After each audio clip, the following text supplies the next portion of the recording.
received her BS degree from Truman State University. Her PhD was in pharmacology from the University of Kansas Medical Center, and her postdoctoral training in environmental medicine from the Johns Hopkins School of Hygiene and Public Health. Please welcome Phyllis Mullenix. As I said, it's a pleasure being here. This is my third time speaking with you on my favorite subject of fluoride. I have had an opportunity with my misfortunes, I guess, if you would call it that, with publishing a paper saying that fluoride is neurotoxic. A lot has happened since those days, and I actually am quite pleased with the direction that I'm taking. I no longer work with animals. I'm interested only in effects in humans, and I am trying to help individuals that have suffered chronic fluoride poisoning. So I'm here today to talk about the problems of diagnosing and treating chronic fluoride poisoning. One of the first things that you have, years ago, 1975, the Handbook of Legal Medicine admitted that sodium fluoride in the form of rat poison or roach powder is in such widespread use that it is surprising that there are not more reported instances of poisoning by this substance. The fact that fluoride is probably more likely to be missed in a routine toxicological analysis than any other inorganic substance may account for the apparent rarity of this type of poisoning. The situation is, he was talking about acute fluoride poisoning, not chronic. And in acute, which is a lot easier to recognize than chronic fluoride poisoning, they weren't even looking for that. So if you're not looking for problems with acute fluoride poisoning, how on earth can you go in to diagnose chronic fluoride poisoning? The diagnosis of chronic fluoride poisoning in the U.S., I call it the 3D diagnosis. First of all, the first D is dismiss dental fluorosis as a cosmetic effect. So most of the dental communities, public health, they consider dental fluorosis a cosmetic effect, so there's really no need to worry about treatment or if it's a cosmetic effect, so you can make the teeth pretty and ignore it. The next D is deny. Deny the existence of soft tissue effects, meaning deny the existence that it affects the brain or the thyroid or the kidney or any other tissue besides mineralized tissue. And then distort, the final D of diagnosis. The way it's been done in the past, they've distorted the bone effects as osteosclerosis only. And osteosclerosis is the favorite benchmark that industry tries to use as being the only outcome that is important in chronic fluoride poisoning. And they use a simple test like X-rays, as you see here, and where the hyperdense of the bones will show or indicate osteosclerosis. The problem is, chronic fluoride poisoning, even effects on the bones, is not just osteosclerosis. It's a metabolic bone disease. It affects soft tissues. It affects a lot of things. And so they focus you on osteosclerosis, which is very difficult to get and happens relatively rarely. And that's why they've used it as an excuse to say that chronic fluoride poisoning doesn't happen in the United States. So metabolic bone diseases with osteoporosis, stress fractures, skeletal deformities, osteomalacia, arthritis, they don't consider a part of chronic fluoride poisoning. I'd like to go back in the timeline, and as you probably remember, I've gone back in that timeline because of my experience with Harold Hodge and him being in my department. So I've been interested, and I've gone back and gone back and gone back to try and look at the development over the time. And I want to start here. You all know about the ADA, but I wanted to bring you forward with the AMA. and what they've been doing over the years, and compare it in the timeline with what Harold Hodge knew, and when did he know it. Dr. Harold Hodge, a distinguished toxicologist on the Rochester team, has investigated the safety of fluoridation. Starting in 1943, the AMA said that fluorides are general protoplasmic poisons. The enzymes that they said were affected, they had a whole list of them that inhibited the esterases, phosphatases. There's a whole list of enzymes that they knew that fluoride would inhibit. And there were also other enzymes that it would stimulate. But going on, in 1944 came the peach crop litigation, and I'm sure you've heard of that if you've read Christopher Bryson's book. But it was a litigation that basically turned the heel around with respect to how they deal with fluoride and fluoridation. At that time, and the Journal of the American Dental Association was saying in 44 that 1.2 to 3 parts per million fluoride in drinking water caused osteosclerosis, spondylosis, osteopetrosis, goiter, and that the risk was too great to fluoridate water, just to prevent dental disfigurements among children. 1944 to 1950, though, both the ADA and the U.S. Public Health Service turned around and they endorsed water fluoridation. Fortunately, some years ago, it was found that fluorine in the drinking water had a considerable effect in reducing dental decay. And many cities in the United States, such as San Francisco, Cleveland, and Buffalo, have added fluorine to the drinking water. And others are doing it to the extent that about 1/5 of the people in the United States now have the benefit of this addition. So in less than a period of a year there, they went from completely saying that fluoride was a protoplasmic poison and that it caused all these other effects, that it was too great you couldn't fluoridate the water. Now Hodge at this time, in the 1946 to be specific, in declassified documents, he knew a little secret from working with humans in factories that were being exposed to fluoride. He knew that fluoride effects were enhanced by metals, but they didn't publicize that information. So just tuck that little timeline there, back in 1946 that Hodge knew this. 1945, of course, started the 10 to 15-year fluoridation experiment in Newburgh, Grand Rapids, and Ontario.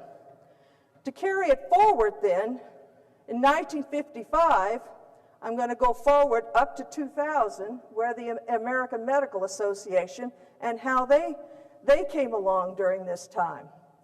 In 1955, the AMA's policy was that they had no comment on the safety of fluoridation. They relied on the ADA and the U.S. Public Health Service.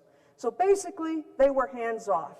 They were letting the dental community to take the lead on fluoridation. In 1958, they said no guarantee of safety for fluoridation and that they were doing no investigation as to the side effects or any complaints of there being a problem. In 1965, the American Medical Association actually turned around a bit and endorsed the principle of fluoridation, but they still wouldn't come across with any safety claims, and that they wouldn't talk about any investigation of any of the side effects. So the AMA was still silent and lurking in the background. Meanwhile, Hodge was very busy at coming out with his publications, and he was very busy trying to disassociate acute toxicity mechanisms, meaning inhibition of glycolytic enzymes, shock, mild renal pathology, calcium binding, and acute and chronic mechanisms. He was trying to convince everybody that acute fluoride toxicity is a very different animal than chronic fluoride toxicity. And the reason that he had to disassociate that is because at that time, remember, we had a lot of nerve gases that were being used. And fluoride, of course, is used in making of nerve gases, and they are anticholinesterase agents. And they have very distinct signs and symptoms of fluoride poisoning. The sweating and the confusion, it's a complete blocking of the cholinergic system. And so he was quite anxious because publicly he didn't want chronic fluoride poisoning associated with the very well-known and very public acute toxicity problems of nerve gases. So, but then something happened in 1982 and 1983. There was a complete turnaround. It was quiet among the medical people, but Sternweiss and Gilman linked the aluminum and beryllium fluoride complexes to cell receptors. Now, Hodge had to have known this because in one of his publications, he actually stated that cyclic AMP production by low levels of fluoride were actually increased. He said that fluoride was twice as potent as glucagon, the hormone glucagon. He also said that fluoride was more active than adrenocorticotropic hormone in fat cells. He said, this deserves thought. But he didn't say anything further, and it was in 1982 and 1983 that I became associated with him. And so with his mindset, he says, the neurochemists are very interested in the fact that fluoride is more potent than some of our endogenous hormones. And so he said, well, that deserves thought. But did he say anything publicly? No. Did the American Medical Association between 1982 and 2000, they started, in fact, reversing. Remember, they were in the corner in the back and letting the dental community go out forward with it? Well, in 2000, they were all of a sudden urging physicians to correct the problem of people not getting enough fluoride. So they completely reversed their positions, and they said, go out and make the correction, make sure that the public is getting enough fluoride and that they're not getting exposed to suboptimal levels of fluoride. So here's the timeline. There's a very big reversal here, the American Medical Association, and there's Hodge in 82 and 83 saying, neurochemists are interested in this hormone link, and what does this have, this deserves thought. Of course he was thinking about this because he knew in his work with the War Department and studying fluoride that if you combine fluoride with metallic salts and you compare the response in a dose-response curve of fluoride alone with fluoride and metallic salts, and this was in documents that were dated in 1945 or 1946, they knew that both the effects on the lung and the skin were enhanced if fluoride coexisted with metals like beryllium. And they, in fact, knew they had human evidence that the effects in the fluoride were greater than beryllium, and they knew that ammonium beryllium fluoride, their effects were greater than fluoride, simple fluoride compounds. There was animal data. He also did animal studies showing that fluoride beryllium compounds enhanced pulmonary toxicity, and it did more than that. When you combine the metal with the fluoride, it caused a greater deposition of fluoride in teeth and bones compared to fluoride alone. So when Sternweiss and Gilman in 82 said that they linked aluminum and fluoride and beryllium and fluoride and linked it with cell receptors, he knew privately that yes, there is something going on between fluoride and hooking it with metals, and it completely changes the whole situation. So that the public image, though, that he came out with, they said that in vitro enzyme effects of fluoride were seen at millimolar concentration levels and that they were irrelevant to in vivo toxicity. That's what Hodge You know, he fostered that knowledge, he fostered that impression, but secretly he knew that you combine fluoride with metals and you're talking about a different dose-response curve altogether. We have to look at chronic fluoride poisoning as a receptor disease. You have to consider the dose-response curve. And the first thing you have to do, the dental community and the public health, I don't want to put just on the dental community, has to understand first the difference between concentration versus dose. The concentration is milligrams fluoride per liter of water. It could be parts per million, parts per trillion, parts per billion. But that just tells you nothing about dose or how much is taken into the body. That's based on milligrams per day or milligrams per kilogram per day. The thing is, just because you talk about and give a concentration, there is no control of the consumption. So you have no idea of what the dose is. So these inane comments out of CDC that 1 part per million in the drinking water will give about 2 milligrams fluoride ingested per day, and they say fluoridation delivers a small and controlled dose of fluoride.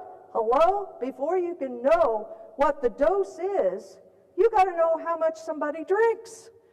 The fluoride dose delivered is safe, it's no toxicity, and effective at reducing cavities for all consumers. The susceptible populations is important because this whole dose responds because you don't know where in that dose response curve that those sensitive populations are. Individuals with the impaired kidneys, cardiovascular function, diabetes, individuals with compromised immune systems and osteoporosis, individuals with deficiencies of calcium, magnesium, or vitamin C, and the elderly and children. Why are children so considered susceptible? Fluoride readily crosses the placenta, allowing an in utero exposure. There are developmental vulnerable periods where those G protein coupled receptors, and all of those receptors are very important, in particular for brain development, brain and bone development. The immature blood-brain barrier enhances penetration of the CNS. And children, especially less than 2 years, have poorly developed swallowing reflexes. And on a per body weight basis, children have 3 to 4 times greater fluoride exposure than do adults. Children less than 6 months old have skin 30% thinner. They should not be exposed. Here's one case study that in showing this whole thing. 1988, this young child was started giving sodium fluoride supplements, so 1 milligram per day. She was 2 3/4 years old. 1990, she started with the rashes, the lip sores, the flesh tone papules on the face. 1991, she had dry skin. It was thought to be probably contact dermatitis. Teacher reports of learning problems. 1993, the sodium fluoride was actually stopped, but she was too late. She already had dental fluorosis. 7 years later, she was well known to have menstrual irregularities, rashes, nausea, vomiting, fatigue. 2004, she had the nausea, vomiting continued. 2005, she was diagnosed with osteosarcoma.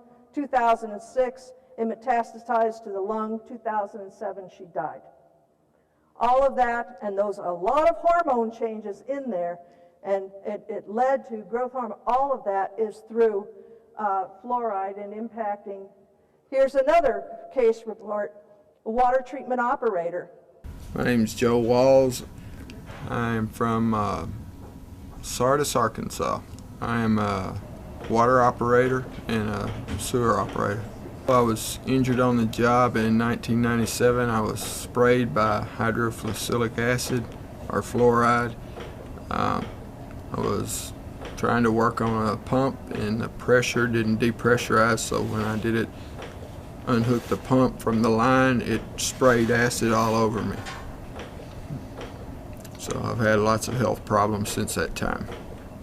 They started within about 3 or 4 days and got progressively worse over time. His problems, he got lesions all over the skin.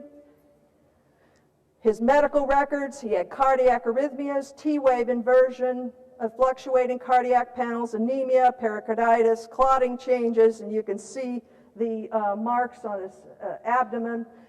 He had gastrointestinal signs, he had the enzymes, the triglycerides, the glucose, everything was off, the liver function enzymes, the neurological problems. He had, his testosterone was down, he had chronic pains, paresthesias, arthralgias, myalgias, headaches, the whole thing. Today, the diagnosis and treatment of chronic fluoride poisoning has produced actually a clash of the industries. The fluoridation industry and the pharmaceutical industry. They both have got their heads in the sand when it comes to fluoride. Why is the fluoridation perspective got this ostrich approach?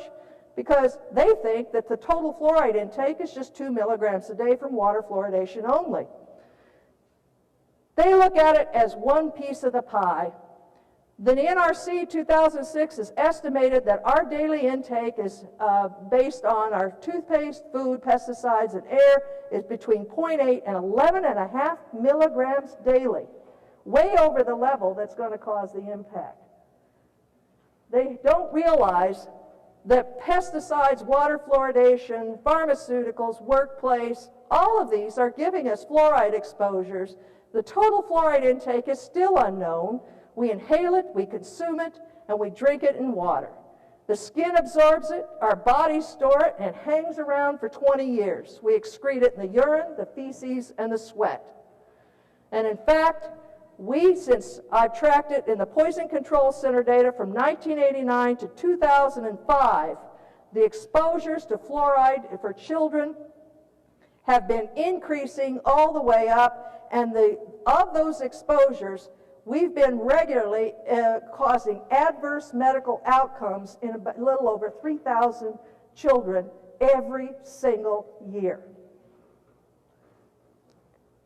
And yet, the fluoridation perspective, they keep putting out the same old propaganda. Fluoride is naturally occurring, it's nutrient, it's essential to the teeth, benefits all, it's safe and effective, and one of the great public health achievements of the 20th century. And they've even said that the chemical additives used in fluoridation delivers fluoride where we don't have to worry about the contaminants. And with those three chemicals, hydrofluorosilicic acid, sodium fluoride, or sodium fluorosilicate. The problem is we get those chemicals from places like Mexico. That's where our hydrofluorosilicic acid is coming. And we've actually analyzed some samples of that hydrofluorosilicic acid. Here's the metals that we found, and here's the levels. Aluminum, these are all in parts per million. This was done by a certified analysis laboratory in New Jersey. Look at the arsenic levels that we're putting in just by putting hydrofluorosilicic acid into the water. There's arsenic and barium and cadmium and manganese, and in this particular sample there was lead. So, you know, fluoride is not this perfect substance that's clean, that's being put into the water.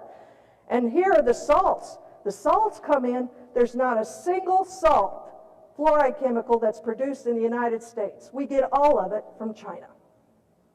And you know what China is like in terms of contaminants and the products that's been sent into this country.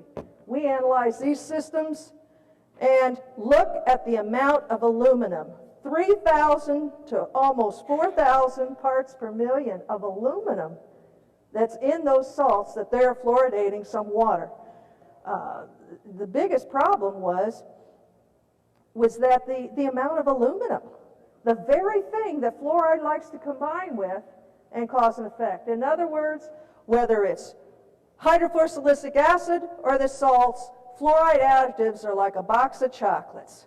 You never know exactly what you're going to get. You're going to get arsenic, you're going to get aluminum, you're going to get barium, you're going to get iodide, you're going to get chromium, you're going to get a whole lot of aluminum. The pharmaceutical perspective isn't much better. All they've done for years, they've stuck their head in the sand from a different perspective. They said ditto the fluoridation perspective. So all the problems that the fluoridation had their heads in the sand is the same true for the pharmaceutical companies. They have no clue as to the treatment for chronic fluoride poisoning, and yet they've used metal fluoride complexes for decades to explain receptor function. So receptor function is the basis of today's drug development. It's a win-win situation. Let the dentist put the fluoride into the drinking water. We're going to make the drugs that are going to take care of the symptoms caused by the fluoride in the drinking water in the first place. So the situation demands that we got to get our ducks in a row. You've got the pharmaceutical industry on one hand, and they're contributing parts per trillion, parts per million levels of all of these drugs in our drinking water. But they can say that the benefit is life-saving to have these drugs. So you can't take the drugs away. It's portrayed as risky drugged waters, though. And so there's going to be a liability question that the pharmaceutical companies are going to have to answer to. But they're going to turn around and they're going to point a finger at those who push fluoridation, because these levels of these drugs are in the part per trillion to part per million range at the most, whereas fluoride, the drug that was intentionally added by the dental community, was, they said, and it was just to benefit the teeth, and it was supposed to be safe and effective, and the liability was pushed to the states. So the problem is, you got this clash of the industries. Considering fluoridation, all you should think of is remember the alchemist. As you add fluoride with toxic contaminants daily to the drinking water. Water that is also contaminated with potent pharmaceuticals, and it's designed to hit the same receptors that are susceptible to fluoride. That is the qualifications to win you a Darwin Award, a disastrous scheme that is astoundingly idiotic. Well, here's what happened to me when I stood between the shoulders of giants. Harold Hodge on one side, who, of course, started the fluoridation, Jack Hine on the other, who was responsible for putting fluoride in toothpaste in the first place. This is what gave me and made me today. I'm educated, I'm experienced, and I'm jobless.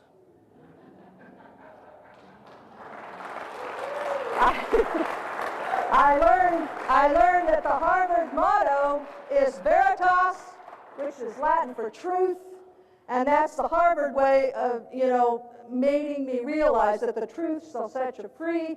That's the Harvard way of saying you're fired.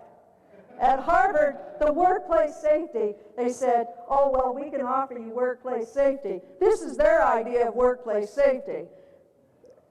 Like the guy who had to actually hold up a target at a military shooting. And what has it got me? When I go in and talk about fluoride, I'm known as the X-File lady, and that's the way I'm introduced. So this is one X-File lady saying goodnight.